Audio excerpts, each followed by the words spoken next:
दाखालि बावै जोङो नुदों जे नेशनेल इन्वेस्टिगेशन एजेंसी NIA बे NIA नि स्पेशल कर्टआ रबि बसुमतारी एलाइस रंजा बाजा बिथांखौ लाइफ टाइम माने इम्प्रिजनमेन्ट जाबजीबन कारादण्ड फोसावदों आरो आथिखालाव जोङो जिखौ जोंनियाव तथ्य दङ आरो जोङो सेन्ट्रेल माने जेलाव जाय बिथांमोनखौ लोगो हमदों जे गासै 59 NDBS NDB RDR गुबुन गुबुन हानजानि बेयाव NIA आदालतआ बा CBI आदालतआ बिसार खालामबाय थानाय जेलाव दङ। दा दाखालि बावै NIA आदालतआ बा NIA नि स्पेशल कर्टआ रबि बसुमतारी बिथांखौ जि लाइफ टाइम इम्प्रिजनमेन्ट होबाय बियो भेरि माच आनफर्चुनेट आरो बेखौ लानानै दुलाराय बर' फरायसा आफादा गोख्रोङै सोंखारिदों। आङो एसे सिगाङाव एसामिस आरो गुबुन गुबुन TV चेनेलावबो बे बाथ्राखौ रिसेन्टमेन्ट आङो होदों जे बाथ्राया जाहैबाय जे 2020 27 जानुवारि बे गोजोन गोरोबथानि सिगां बा BTR गोरोबथानि सिगां जाय बिथां जेलाव दङमोन सुक्तिनि उनाव बिथांमोनखौ हगारनायनिसो बेयाव बाथ्रा दङमोन आरो 9.4 आव क्रिमिनेल केस आरो हाइनियास आरो नन हाइनियास बे केस उइथड्र खालामनायनि बाथ्रा दङ। दा बेबायदिनो जोंनि मिथिनायाव आसामनि हम डिपार्टमेन्टआ जोंनो जि तथ्य होदों 263 नाम्बार्स अफ केसेसखौ अलरेडि उइथड्र खालामबाय आरो माखासे केसा दिनै उइथड्र जानो गोनां दङ। दा बेबायदि मोनसे समाव जेराव जोङो भारत सरकारजों सावरायदों भारत सरकारनि नखर बिफान हम डिपार्टमेन्टखौ जों बुंदों आसामनि गिबि मन्थ्रिजों सावरायनायाव जों बुंदों हाई लेभेल जिखिनि अफिसियेलफोर दं बिथांमोननि सावरायनायाव बुंदों जे सान्ति सुक्तिनि उनाव जाहाथे रावबो बेबायदि CBI आरो NIA नि आदालतआव भार्डिक्ट मोननो गोनां जाया आरो सान्ति सुक्तिनि मुल आधारानो जाबाय जोंनि ओनसोलखौ गोजोन लाबोनाय पिस लाबोनाय सान्ति लाबोनाय आरो नैथि आधारा जाहैबाय जे बे गोजोन गोरोबथानि गेजेरजों BTR एग्रिमेन्टनि गेजेरजों जोंनि थाखानाय 6 सिडिउल BTC खौ मोर पावार मोर अट'नमि मोर एरिया एक्सटेनसन बेबायदि माखासे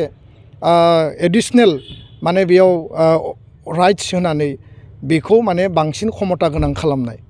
दा एकर्ड इमप्लिमेन्टेशननि खामानिया सोलिबाय थादों टुडे अर टुमरो बियो जाफुंहैगोन बा जोबहैगोन नाथाय 59 जि जोंनि बारग' NDFB हारिनि थाखाय जायफोरा नांबाय आरो दिनै रन्जन दैमारि आरो माखासे जोंनि जि 7 नाम्बार्स बिथांमोनखौ दिनै CBIआ स्पेशल कर्टआ भार्डिक्ट होनानै दोनदों गुवाहाटी हाइकर्टआ भार्डिक्ट होनानै दोनदों आरो बेखाय जोङो सुप्रिम कर्टआव बिनि आपिलखौ खालामनाय जाबाय पिटिशना फाइल जाबाय खेबनै हियारिं थांबाय नेक्स्ट हियारिं दंबावो। दा जों खोब पजिटिभलि जोङो जायफोर सिनियर एडभकेट जायफोर माने बिनि सायाव खामानि मावदों जों पजिटिभलि बेखौ लानानै जोङो आवगायबाय थादों। नाथाय बेबायदि समावनो जों मालाबाबो सानाखैमोन मालाबाबो लुबैयाखैमोन आरो बे बाथ्राखौ लानानै जों गोख्रोङै सोंखारिदों भारत सरकारखौ NIA स्पेशल कर्टखौ जे कुनु कारनाव सान्ति सुक्तिनि उनाव बे कर्टआ सोरखौबा आरोबाव जाबजीबन कारादण्ड सोरखौबा दायनिगिरि खालामनानै भार्डिक्ट होनाया बे कुनु कारनाव एक्सेप्टेबल नङा आरो बेखायनो जोङो थांनाय 15 नभेम्बराव भारतनि नखर जि नेहाथारि हम डिपार्टमेन्टनि हम सेक्रेटारि अजय कुमार भाल्लाखौ जों जेला लोगो मोनो आरो बिनि उनाव जेब्ला जोङो भारत सरकारनि नखर बिफानजों 10 जानुवारियाव सावरायो बे समावनो जों स्पेसियेलि बुंदोंमोन जे जायफोर जेलाव दङ बिथांमोननि जि केस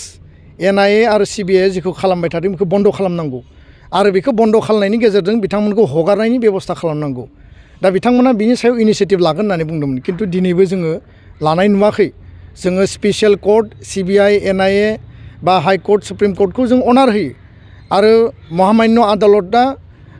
जि मोनसे न्याय बिसार खालामो बे थिगानो दङ खिन्थु नैबे जि न्याय होदों बिनि सायाव जि भार्डिक्ट होदों बेखौ जों एक्सेप्ट खालामनो हाया खारन सान्तिनि सुक्तिनि उनाव आरोबाव सोरखौबा जुदि भार्डिक्ट होनाय जायोब्ला बे सान्ति सुक्तिनि माने टटेल जि बेसिस बेखौनो बिसोर भायलेसन खालामनाय जादों आरो बेखायनो आं खावलायो जे NIA स्पेशल कर्टआ जि भार्डिक्ट होदों बे टटेलि एगेन्स्ट दा पिस माने एग्रिमेन्ट आरो बेखायनो जोङो गोदानै आरोबाव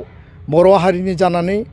एकर्ड सिगनेटरिनि जानानै दुलाराय बर' फरायसा आफादा भारतनि नखर बिफाननो जों स्पेसियेल लेटार हरगोन खारन NIA CBI गासिबो हम डिपार्टमेन्टनि आन्दारावनो जुदिও बिथांमोना इन्डिपेन्डेन्ट एजेन्सि दा बेखायनो बिथांमोनखौ जों खावलायगोन जे NDFB रिलेटेड आरो एकर्ड रिलेटेड जेसेबां केस दङ बे 10 दायानो जाया मानो सिगाङाव दायनिगिरिमोन खिन्थु एकर्डनि उनाव बिसोर दायनिगिरि नङा दा बेखायनो जातिनि सार्थआवसो जिहेतु बिथांमोना नांदोंमोन बिथांमोनखौ हगारनायनि खामानि मावनांगौ आरो केस माने नोङो हियारिं खालामनानै सोरनिबा जाजमेन्ट होनाय मेटारखौ बन्द खालामनांगौ दिनैनि बे प्रेस मिटनि बा नोंथांमोननि मिडियानि गेजेरजों आङो स्पेसियेलि सरकार आरो रायजो राजाखौबो आङो सांग्रां जानो थाखाय खावलायबाय बिथांमोनखौ उदां खालामाब्ला दुलाराय बर' फरायसा आफादनिफ्राय स्पष्ट बाथ्रा जे NIA स्पेसियेल कर्टआ जि जाजमेन्ट होदों बे जाजमेन्टनि सायाव जोङो भारत सरकारनि हम सेक्रेटारि बिथांनो जोङो स्पेसियेल लेटार हरगोन आरो 59 जि सुबुं दङ आरो एडिशनेलि 7 numbers of Ranjan Daimary George बर' आरो गुबुन गुबुन जि दङ बिथांमोननि बेलायावबो माने आलादा आलादा मोननै लिस्ट खालामनानै जोङो हम सेक्रेटारिनि लेटार लिरगोन जाहाथे बिथांमोना जेलनिफ्राय गनांगौनि थाखाय गभर्नमेन्टआ NOC होनांगौ 2 नम्बरा जाबाय बिथांमोननि जि हियारिं बियो कमप्लिटलि बन्द जानांगौ आरो बिथांमोनखौ लांदां अख्राङाव हगारनानै हरनांगौ आरो बे जि माने NIA नि जि मोनसे बिथांमोनखौ जि क्रिमिनेल मोनसे नोजोरजों नायनाय बियो खोब दुखुनांथाव आरो बेबायदि ट्रिटमेन्टखौ जोङो सहायनाया माने जोंनि थाखाय एक्सेप्टेबल नङा गोजोन्थों।